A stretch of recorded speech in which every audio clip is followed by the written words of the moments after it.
আসসালামু আলাইকুম। 2 দিন আগে আমাদের ব্রাহ্মণবাড়িয়া সদর উপজেলাতে আন্দোলন হয়েছে গ্যাস নিয়ে।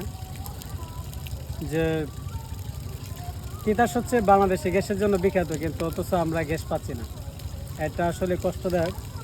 আমাদের জেলাতে গ্যাস উৎপন্ন হয় শুধু, এমনকি আপনারা এই জায়গাটা দেখতে পারবেন যে প্রচুর পরিমাণে গ্যাসের লাইন, গ্যাস অটোমেটিক্যালি কিন্তু এদিক থেকে কিন্তু উঠতেছে।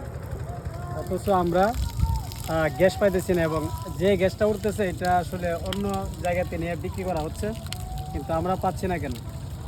এটা আসলে আমাদের ন্যায্য একটা অধিকার বা দাবি। আমাদের ব্রাহ্মণবাড়িতে গ্যাস উঠবে, অথচ আমাদের ব্রাহ্মণবাড়ির লোকই হরকোটা দিয়ে রান্না করবে। তো এটা আসলে খুবই কষ্টদায়ক।